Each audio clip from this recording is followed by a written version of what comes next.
Question 3 number देखो, कह रहा है कि एक वृत्त का केंद्र O है जिसकी बाह्य बिंदु P से वृत्त पर दो स्पर्शरेखाएं PM और PN खींची गई है जो वृत्त को M और N पर स्पर्श करती है। यदि PON बराबर 50 डिग्री तो MPN का मान बताइए। चलिए देखते हैं। यहाँ पे मैं एक वृत्त ले लेता हूँ। वृत्त का केंद्र यहाँ पर आपका दिया है O है और बाह्य बिंदु एक P है। इस बाह्य बिंदु P से स्पर्श रेखा खींची जा रही है PM और PN, ठीक है। यह दो स्पर्श रेखा इस पे खींची जा रही है। तो यह स्पर्श रेखाएं आपको पता है कि बराबर तो होती हैं, वैसे तो इसमें बराबर से कोई मतलब नहीं है। चलिए, तो यह PM और PN दो स्पर्श रेखाएं खींची जा रही है। चलिए, जो M और N पे स्पर्श कर रही है वृत्त को, ठीक है। अच्छा, उसके बाद कह रहा है PON। चलिए, इसको एक काम करते हैं, मिला देता हूँ। इसको ऐसे मिला देता हूँ, इस त्रिज्या को यहाँ से ऐसे मिला देता हूँ और इसको यहाँ से ऐसे मिला देता हूँ, ठीक है। चलिए, तो एंगल PON यह दिया है 50 डिग्री, हमें एंगल MPN निकालना है। चलिए देखते हैं। दिया है O वृत्त का केंद्र है, वृत्त का केंद्र है।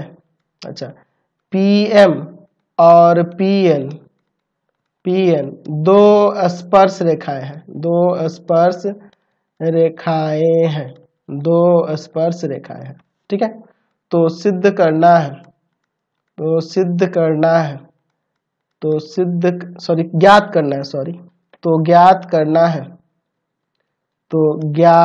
करना है, मान निकालना है।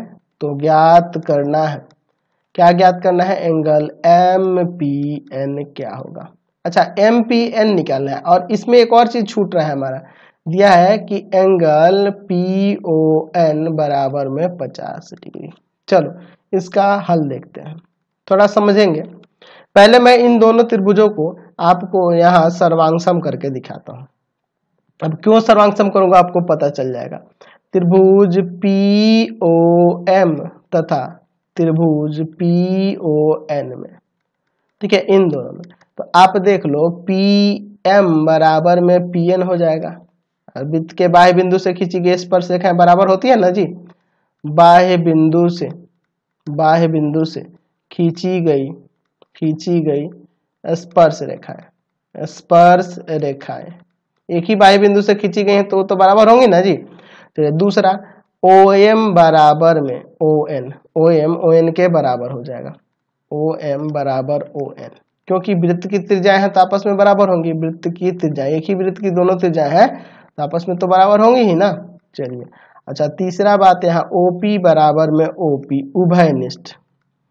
उभयनिष्ठ होता है, ठीक है, कॉमन है। तो यहाँ से त्रिभुज POM सर्वांगसम हो जाएगा त्रिभुज PON के भुजा सर्वांग समता से, ठीक है। अच्छा, जब सर्वांगसम हो गया तो यहाँ पे आप यह कोण इस कोण के बराबर, यह कोण इस कोण के बराबर लिख सकते हैं ना, बिल्कुल लिख सकते हैं। चलिए, तो यानी मैं यहाँ पे लिख सकता हूँ कि एंगल MPO बराबर में एंगल NPO CPCT से हो जाएगा। अच्छा, यह दोनों एंगल आपस में बराबर होने का मतलब है कि एंगल MPO बराबर एंगल NPO बराबर 1/2 ऑफ एंगल P।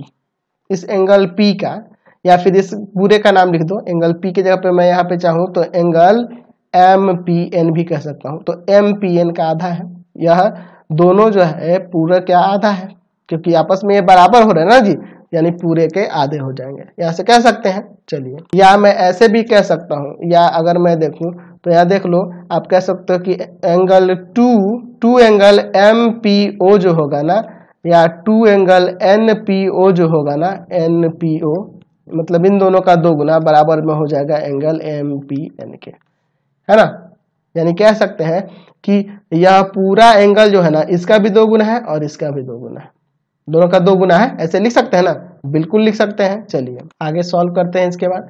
अच्छा, मैं यहाँ देख रहा हूँ, मैं यहाँ कह सकता हूँ कि ON लंब होगा PN पर, क्योंकि ये त्रिज्या है और यह स्पर्श रेखा है तो लंब होगा। ON यहाँ कह सकते हैं कि त्रिज्या ON स्पर्श रेखा PN पर लंब होगी, एकदम क्या होगी ना, ये तो बिल्कुल डेफिनेटली है, क्योंकि आपको पता है कि त्रिज्या जो होता है अगर स्पर्श रेखा के स्पर्श बिंदु पर खींचा जा रहा है तो वह हमेशा लंब होता है। ON लंब है PN पर। अच्छा, यह लंब है यानी कि एंगल ONP बराबर में 90, ONP बराबर में 90 या PNO बराबर में 90, ये 90 होगा। चलो मैं इसी त्रिभुज में चलता हूँ, त्रिभुज PON में। यहाँ पे देखो, मैं यहाँ पे लिख सकता हूँ angle PON plus angle NPO और प्लस एंगल